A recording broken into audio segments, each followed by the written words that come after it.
Okay, y'all, so I just listened to the first 2 chapters of the Love Songs of Ricki Wilde just to see how the vibes are going to be, and this sounds like it's about to be a dramatic book.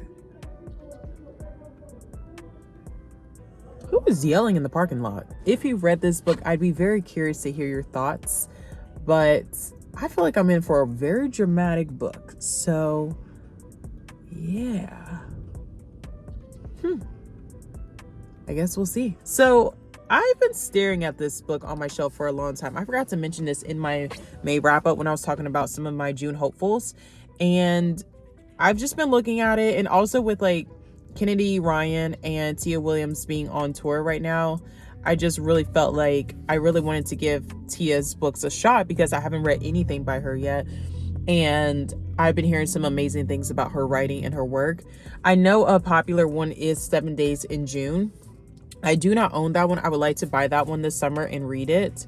However, this is the book I own, so we're just going to start here and just see what we've got going on. But as you could tell by the opening clip, I just quickly did a quick little fresh face moment because I will be meeting a friend in an hour. I have a meeting in an hour, and then I'm meeting a friend for lunch. So I have exactly 1 hour to kill. So that is what we are going to do. We're going to read a little bit. And yeah, I decided to go ahead and listen to the first 2 chapters while I was getting ready, just to kind of see what the vibes were. And the vibes are vibing. They're vibing, and they're quite the drama. I'm going to pick up exactly where I left off in the Ever And. So this one I'm listening to on Ever And. I do not have this one on Libby. I'm using my credit for June for this book. So I'm listening to that on Ever And this go round, and we're just going to pick up exactly where we left off in the book. And we're going to read for like, I'd say, honestly, what I'm going to do is read for 45 minutes. I'm going to check back in with you guys and tell y'all how I'm feeling about it. And then we'll probably check back in either later tonight or at some point tomorrow when we pick up the book again. Also, my voice probably sounds a little weird. I am a little congested. I think it's just the weather. It's been stormy and then good and then stormy and then good for like days now. And it's just really messing with my head, literally. So my poor nose is like stopped up and congested, and it's just a hot mess right now. So if I sound a little crazy, that's why. But regardless, we'll check back in about 45 minutes to see how we feel.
Hi book friends. So it's currently like almost 11 p.m. on Wednesday, and I realized this is probably going to end up being a mini reading vlog because we lost 2 good days of footage because I was in the bed. I was in the bed. So my sinuses were giving me so much hell, honestly. Now, the first day in the opening clip where I'm doing my makeup in the car, I was actually babying a very small headache that was starting to form right under my eyes.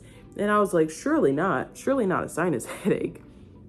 It fully blossomed into a sinus headache later that night. So, yeah, most of Monday night and then into yesterday, which is Tuesday, and half of today, just been nursing it. And I've been really drainy, like my nose has been running really bad.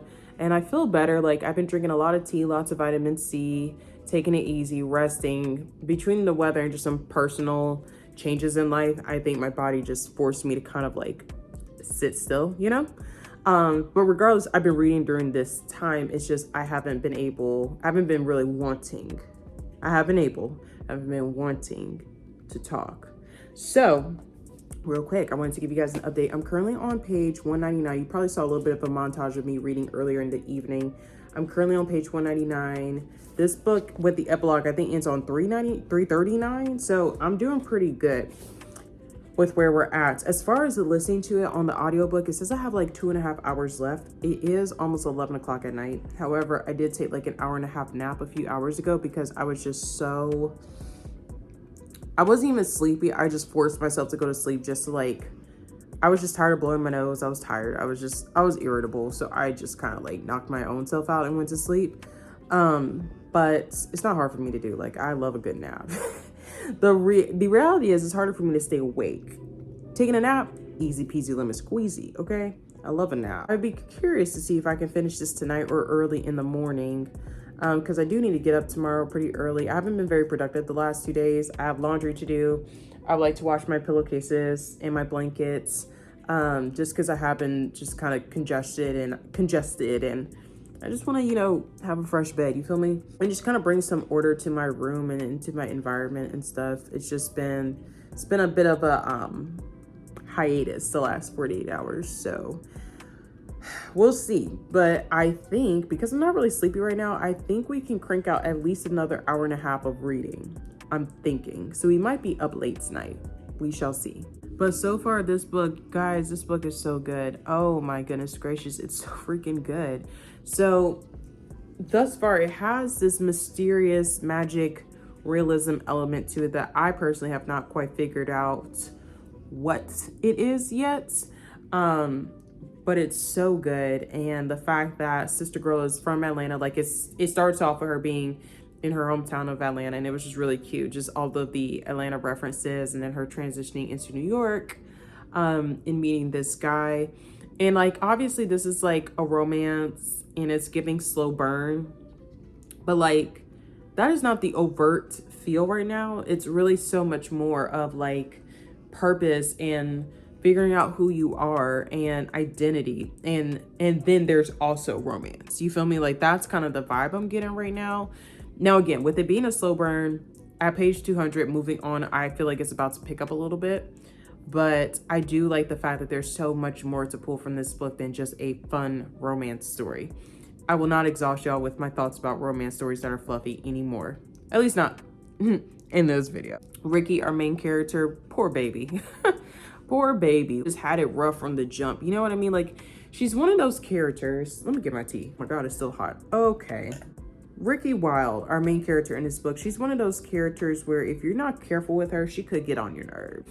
But also, it's like, if you really get her, if you take the time to be very empathetic towards her, it makes sense why she is the way she is. This is too hot for me to drink. I'm not drinking this right now. It makes sense why she is the way she is, right? She's the baby of a family, of a very wealthy, well-known Atlanta family.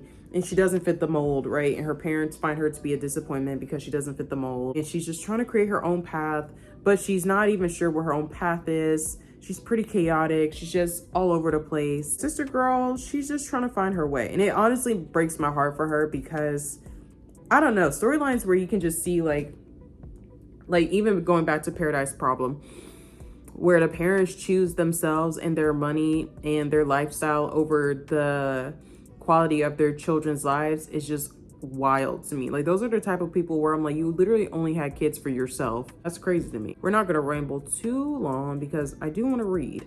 And game 3 is currently on. It's probably in the 4th by now because I was watching it on my phone. So we're gonna watch game 3 of the NBA finals. We're gonna read a little bit, and then before I fall asleep, we'll definitely check in.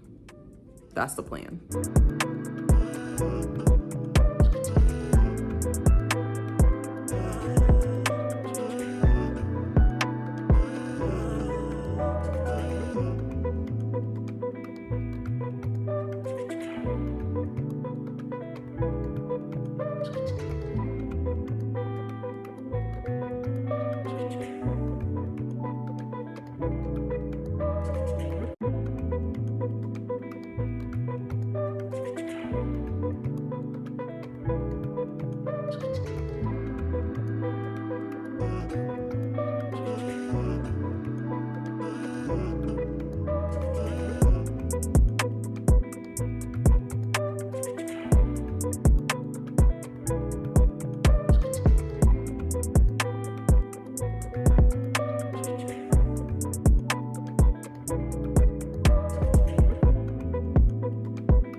Okay guys, so it is 12:30 or almost 12:30. I have no idea how I'm supposed to stop reading this. There's no way I can stop. There's literally no way. Because what do you mean? I literally can't tell y'all anything. How are these last 100 pages finna go? Like,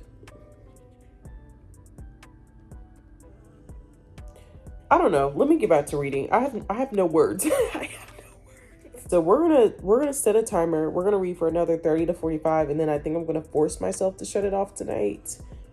But it just got real good. Not saying it hasn't been good this whole time, but this little plot twist just like, this was just not the time of night for me to find this out. Okay, let's set our Alexa for 45 minutes. Let's do 30. Alexa, set a timer for 30 minutes. 30 minutes, starting now. All right, I will come back in 30. Oh my gosh. Okay, guys, it is like past 1 in the morning. My timer went off like 25 minutes ago. Long should have been asleep, but here we are. So let me just show y'all. I have this much left, but I have to call it a night. So we're gonna finish this in the morning. It says I have like under 45 minutes of reading time. It is 5 chapters left in the book, so we're literally almost done, which is good. I'm like a little sad for it to be over though. I'm not gonna lie to you. Like, we're getting to a place where I'm like sad, because I'm like, no, it's about to be done. Like, I fell in love with the characters. I don't want it to be over. This book is just so cleverly done. And I'm having a great time with it. I'm having such a great time with it. It's got the magical realism aspect to it. Magic realism, yes, but not your typical or traditional idea of magic, I would say. But this is set to be a 5-star. I just don't see how this is gonna be less than a 5-star. Unless something happens in the last 40 minutes of me reading this book where I'm like, I don't see this being less than a 5-star. So on that note, guys, we're gonna get a little sleep. I genuinely want to wake up early just to finish the book. And I hate waking up early. I'm not gonna lie to y'all, but I just feel like I have to see it through. Good morning, my lovely book friends. It is 7:30 the next morning, and I came to tell y'all we finished the book. So we are officially done with A Love Song. Now you're probably wondering, last I saw you, it was 1 in the morning. What do you mean we finished? Okay, this is what had happened. After I turned off the lights in my room, I grabbed my book light and I kept reading. I literally could not stop. So I finished. It was like 35 minutes left in my audiobook anyway. So I literally grabbed my book light and finished it and went straight to sleep right after that. So unfortunately, I did not vlog my live reaction of me finishing the book, which I know was like something I really wanted to do. But when I tell y'all, I just could not break from this book. Like, I couldn't do it. So forgive me for that. But this book was absolutely fantastic. Now, as I've said throughout reading this book, I knew this would probably be a 5-star read. I do feel as though now that I'm done with it, it truly is a 5-star read. Like 100%. It's a 5-star. So for one, let's talk about the writing style of Miss Tia Williams. So this is my first time reading a Tia Williams book. And I must say, her writing style is phenomenal. Oh my gosh, some of the best writing I've read in a long time. Truly, as far as just description, as far as character development, as far as like just even how she describes and builds these characters, builds the scenarios, the scenes. Like, for me, she gave the perfect balance of like realism and also that magic realism. We've read or at least seen a show or a movie where someone is from a different era and falls in love with someone current day, right? Like, that's not necessarily original, but the way she does this is beautiful. I love it. The way those elements of bouncing back in time help highlight and pull forth history of our history, our Black history, and just pulling the elements of like, those were actual people, you know, that went through those events. You know what I mean? Like, we read these things in books, but it's like, these are real people that have real emotions and real families and were truly affected by those circumstances. The way she wrote these characters, absolutely amazing. Ricki Wilde, our main female character, she is the baby of a very wealthy family in Atlanta, right? They're well known in Atlanta. And she just does not follow the mold that her family has laid out for her. You know, the goal was for her to, actually, her parents thought she was going to be a boy. Turns out she was a girl, so that was a whole thing. I think it's so funny because her name is actually Richard. Because everything was already engraved, so like they stuck with it even though she was a girl, and that alone was hilarious to me. So it was just really beautiful to see like this baby of the family who, and she could be, I think I said this last night to you guys, depending on how she could have been written, she could have been a pain in the butt, right?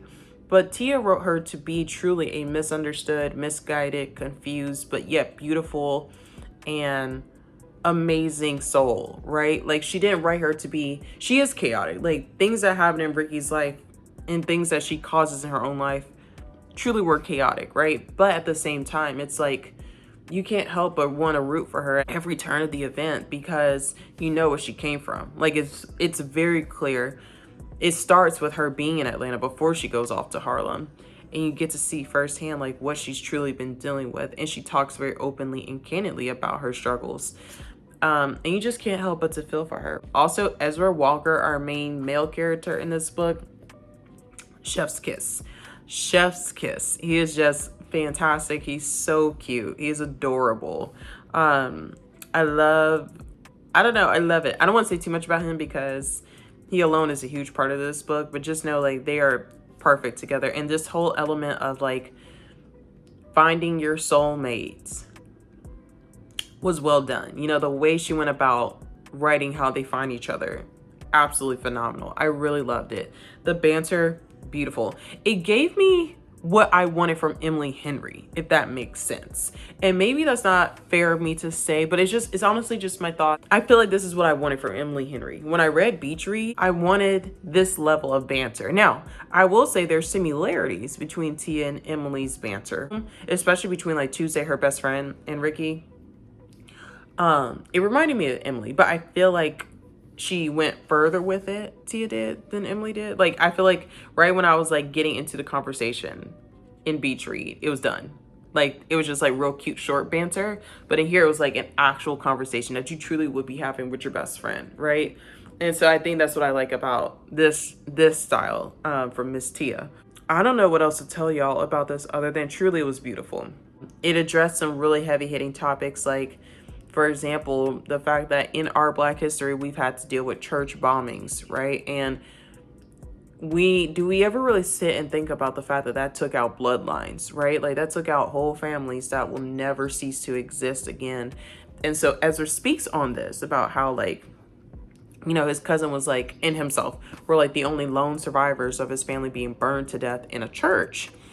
And just the mental and emotional toll that took on him as he was growing up and trying to decide even about building a legacy, because it's like, well, who, like, no one's here, you know, like that constant grief, that constant reminder of loneliness only because like the Klan burned his family, you know, like things like that were just really heavy hitting. And then, you know, Ricki talking about growing up in Black wealth in Atlanta, you know, and having a family that pretty much decided for you what you're going to do, and when you don't fit the mold, how you can just be rejected. So it leaves you to wonder, were you ever truly loved for who you are or not? You know, I love how it doesn't get too overly heavy. We do touch on some things, but it doesn't drag down the mood. Like, again, Miss Tia Williams does a fabulous job of balance in this book. Like, she's got it. And I think for me, that's something that makes a book a 5-star for me, is when there's that balance, right? When you're not doing too much. All right, guys, well, that's it for today's video. I will see you guys. I don't even know when is the next time. I don't know what's going to be the video to follow this one. I'm not sure, but regardless, if you haven't already, please like and subscribe to the channel. Follow me on Bookstagram, Booktok. We'll definitely be talking about this book on there. So if you haven't, please go check it out. If you have commentary that you want to share about this book, comment, DM, whatever you want to do, discuss. I love discussion about books. I think that is it. So I will see you guys in the next video. Bye.